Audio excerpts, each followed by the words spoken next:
আচ্ছা, আজ বারবার শুধু বন্ধুদের কথা মনে পড়ছে কেন? মনে হচ্ছে কারণে অকারণে কোনো চাপে অভিমানে যদি ওদের সাথে আবার দেখা হয়ে যেত, যদি হারিয়ে যেতে পারতাম সেই সোনালি দিনগুলোতে।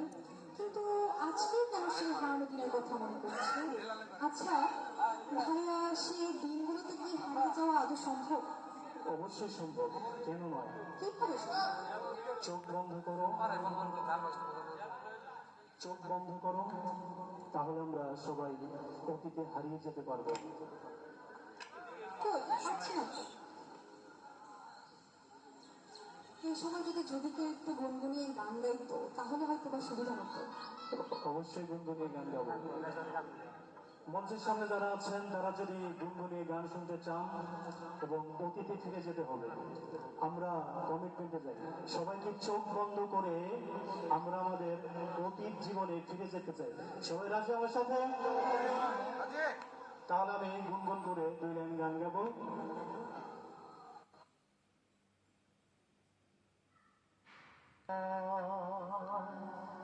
দেখা হবে বন্ধু কারণে আর কারণে, দেখা হবে বন্ধু ছাতা কোনো অভিমানে, দেখা হবে বন্ধু সাময়িক বৈরিতা।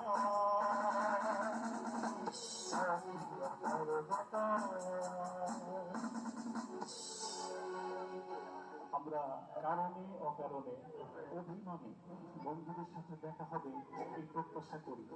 আশা করছি সবাই কিছুক্ষণের জন্য অতীত জীবনে আমরা ফিরে গিয়েছিলাম এবং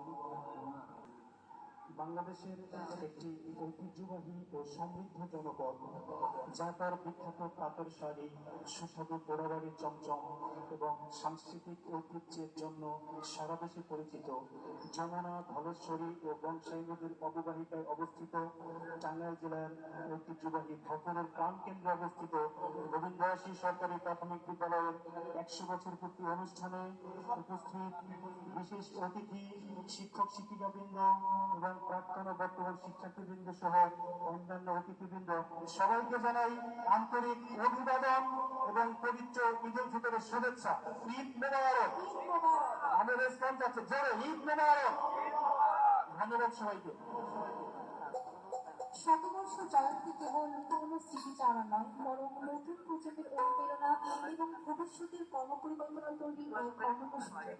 শতবর্ষ অনুষ্ঠান উপস্থাপনায় আছেন জনাব ডক্টর আব্দুর রহমান, সহযোগী অধ্যাপক ও বিশেষ ভারপ্রাপ্ত কর্মকর্তা, মাধ্যমিক ও উচ্চ শিক্ষা অধিদপ্তর বাংলাদেশ, জনাব সুজন আরিফিন, প্রভাষক আইসিটি, ভূমি ও সামরিক অধিদপ্তর, প্রতিরক্ষা মন্ত্রণালয়ের কলেজ সমূহ এবং আমি সঙ্গীতা পাল, শিক্ষার্থী, জাহাঙ্গীরনগর বিশ্ববিদ্যালয়।